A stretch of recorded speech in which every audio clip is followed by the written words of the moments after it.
नमस्कार, public news देख रहे हैं आप। उपचुनाव के नतीजे सामने आने के बाद पंजाब में सियासी हलचल तेज हो गई है।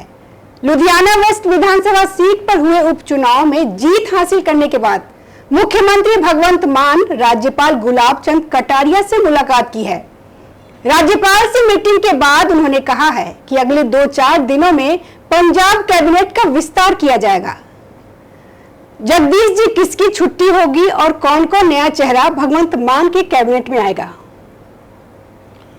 जब कैबिनेट का विस्तार होता है तो स्वाभाविक है कुछ लोगों को कैबिनेट से हट के पदों से हटाया जाता है और कुछ नए चेहरे जोड़े जाते हैं। लेकिन आज हमें जो बात मैं करने जा रहा हूं, जो बताने जा रहा हूं, वो इसी पे बता रहा हूं कि अभी जो संजीव अरोड़ा जीत के आए हैं उनको किस पोजीशन पर रखा जाएगा। क्योंकि केजरीवाल जी ने चुनाव से पहले ही कहा था कि इस चुनाव के जीतने के बाद संजीव अरोड़ा जी को बड़े पद दिया जाएगा, बड़ी जिम्मेदारी पर रखा जाएगा। अब बात यह है कि हमें जो सूत्रों से जानकारी मिल रही है कि संजीव अरोड़ा उप मुख्यमंत्री से नीचे कहीं मानने को तैयार नहीं है। उनका दबाव ये है कि मैं राज्यसभा में सदस्य हूं और पहले से वेल ऑफ परिवार से हैं, तो उनको इतना छोटे मोटे पदों का कोई लालच नहीं है कि कोई कह दे कि सहकारिता देख लीजिए, महिला कल्याण देख लीजिए, तो उस पर उनका कोई इंटरेस्ट नहीं है। उनका इंटरेस्ट है कि उप मुख्यमंत्री से कम कुछ नहीं होना चाहिए। अब यहाँ भाई उप मुख्यमंत्री बनाएंगे तो बहुतों को तो दर्द और तकलीफें शुरू हो जाएगी। जगदीश जी, संजीव अरोड़ा को यदि उप मुख्यमंत्री बनाया जाएगा तो पंजाब सरकार में 2 गुट नहीं बन जाएगा? तो 2 गुट बनाने की मंशा से ही ये किया गया है। और 2 गुट का ये समझिए कि जो गुट पहले से ताकतवर है, यानी कि भगवंत मान जो मुख्यमंत्री हैं, उनको एक चैलेंज दिया जाएगा और उनको एक थ्रेटनिंग भी है कि अगर ये संजीव अरोड़ा आ रहे हैं और उप मुख्यमंत्री बन रहे हैं तो यूं ही ये अब उप मुख्यमंत्री ही रह जाएं, इसके लिए कोई बंधन तो है नहीं।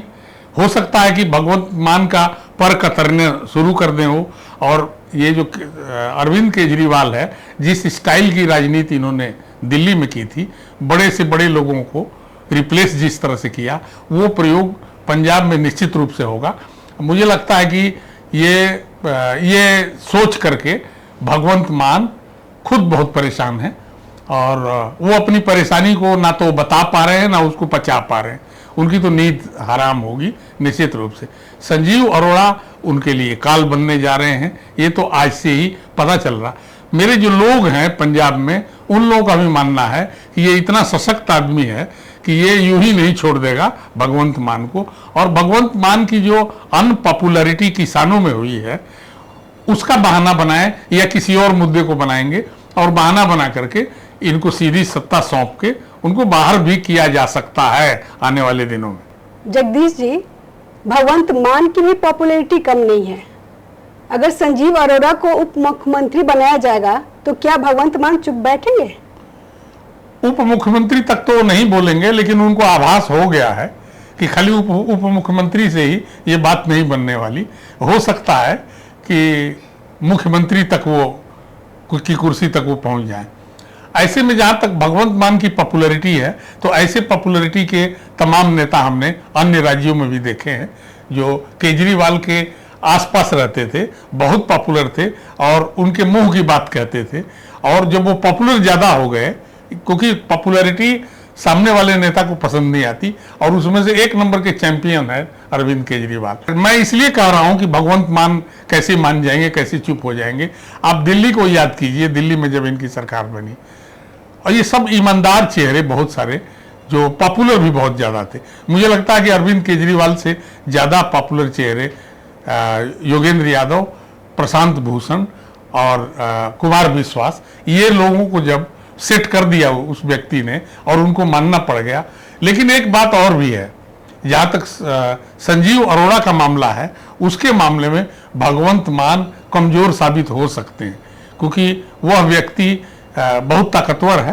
राजनीतिक रूप से भले ही इन लोगों से, दिल्ली वालों की तरह पॉपुलर ना हो, लेकिन वो सशक्त बहुत है। तो वो इस वजह से भी भगवंत मान को पीछे हटना पड़ सकता है। ये एक समय की बात है, बहुत जल्दी चीजें सामने आने लग जाएगी, कुछ इंतजार करना होगा। जो ही इनको उप मुख्यमंत्री बनाएंगे तब आप तेवर देखिएगा वहां के मुख्यमंत्री भगवंत मान का, किस तरह से उनमें बदलाव आता है। निश्चित रूप से ये एक अड़चन उनके सामने आ गई है और वो अभी से आभास उन्हें अभी हो चुका है कि ये कुछ गड़बड़ होने जा रही है। ऐसा होने पे आम आदमी पार्टी में तो दो गुट बन जाएगा, तो इससे आने वाले विधानसभा चुनाव पे असर पड़ेगा।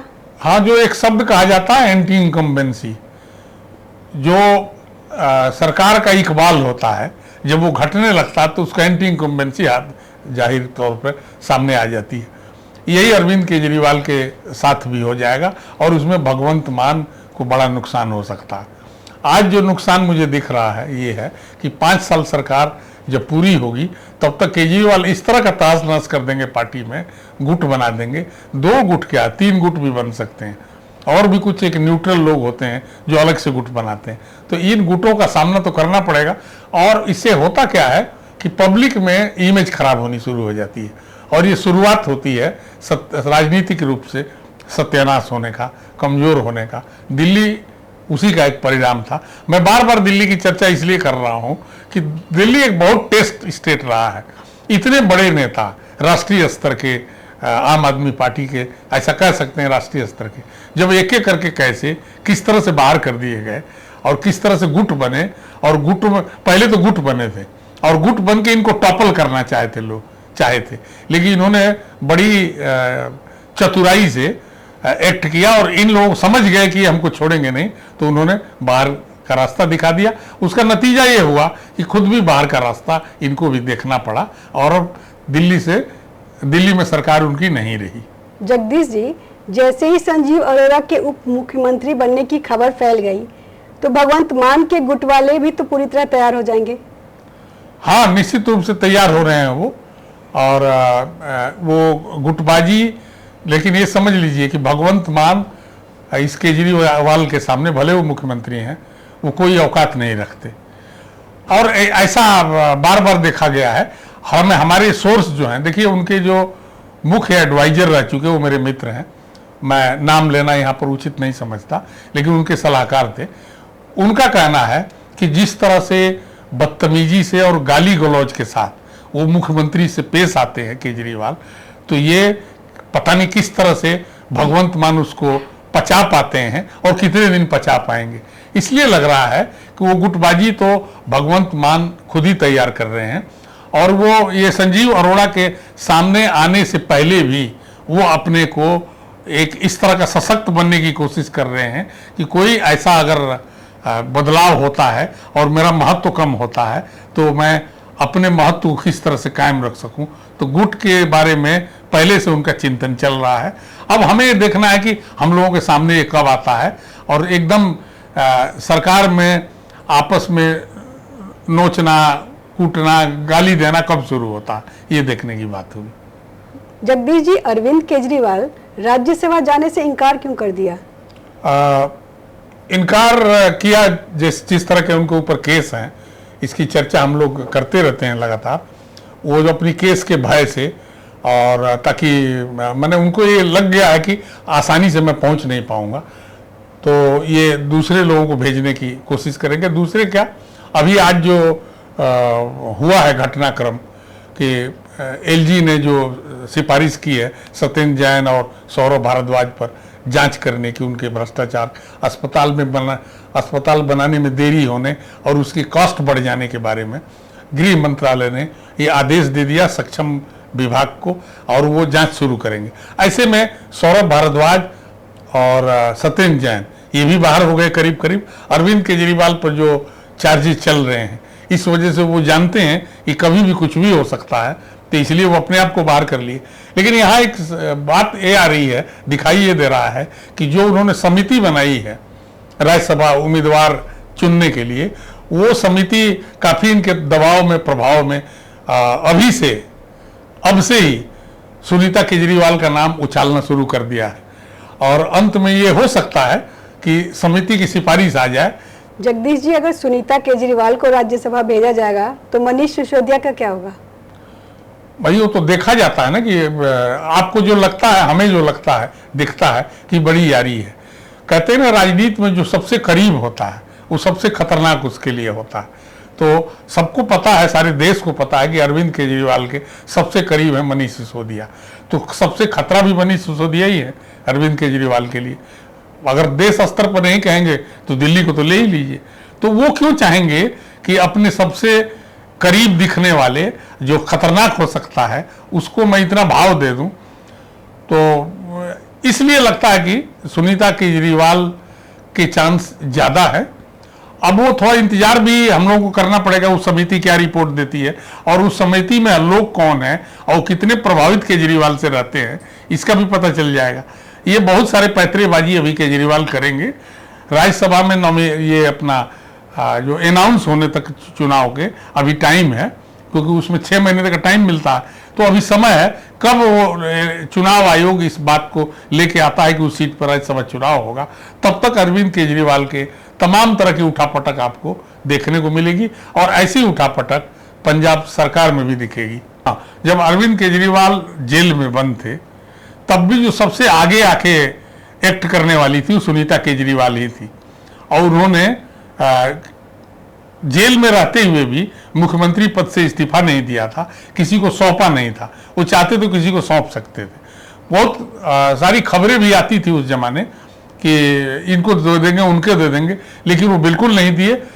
ऐसे में एक्चुअली राजनीति में आजकल जो हो रहा है उसी के शिकार अरविंद केजरीवाल भी हैं। वो अपने कब्जे में रखना चाहते हैं पदों को और पार्टी को, इसलिए ज्यादा लगता है कि अपनी पत्नी को, सुनीता केजरीवाल को ही वो सामने लाएंगे। और इन लोगों के जो उनके सबसे करीब, जिनको मैं कह रहा था मनीष सिसोदिया, उनको मिलना मुश्किल होगा बहुत, क्योंकि इनकी आदत में ही नहीं है कि किसी दूसरों को इतना महत्व दिया जाए। एक और थोड़ा सा और याद करा दूं, पुरानी बात कर दो, ये जरूरी है इस बातचीत के दौरान। मशहूर और इतने पॉपुलर और आंदोलन से लेके सरकार बनने तक में साथ रहे सबसे करीबी कुमार विश्वास को किस तरह से उन्होंने ट्रीट किया और कैसे वो बाहर हो गए, ये सब कुछ जानते हैं। आतिशी मरलीना को भी उन्होंने मुख्यमंत्री की सौंपी अपनी जिम्मेदारी, अपने इस्तीफा देकर के उन्हें बनवाया। तो वो कोई सर्वसम्मति से तो हुआ नहीं होगा, केजरीवाल के इशारे पे ही हुआ हो। इसीलिए तो आपको भी याद है कि वो मुख्यमंत्री की कुर्सी पर न बैठ के बगल में कुर्सी लगा के बैठती थी और जैसे चरण पादुका के से शासन चला रही थी वो। तो ये इतना, फिर भी मैं बताऊं आपको, अगर भेजने की बात आ जाए कि कोई बड़ा पद देने की बात आ जाए आतिशी मरलीना को इनके रहते हुए, तो उनको भी मनीष सिसोदिया की तरह ही वो ट्रीट करेंगे, क्योंकि वो राजनीति में उनकी हैबिट ये है कि जो सबसे करीब है उस पर भरोसा ज्यादा ना करो, नहीं तो कहीं मेरी जगह वो ले लेगा, मुझे बाहर कर देगा। जगदीश जी, शिरोमणि अकाली दल के नेता सुखबीर सिंह बादल ने आम आदमी पार्टी के नेतृत्व वाली पंजाब सरकार के विकास आयोग में 10 प्रमुख राज्य विभागों को चलाने के लिए 22 बाहरी लोगों की भर्ती करने की कदम की निंदा की और आरोप लगाया कि आप संयोजक Arvind Kejriwal East India Company की तरह पंजाब को चलाने की कोशिश कर रहे हैं। वो तो पार्टी को भी ऐसे ही चलाने की कोशिश करते हैं, सरकार को भी ऐसे ही चलाते हैं।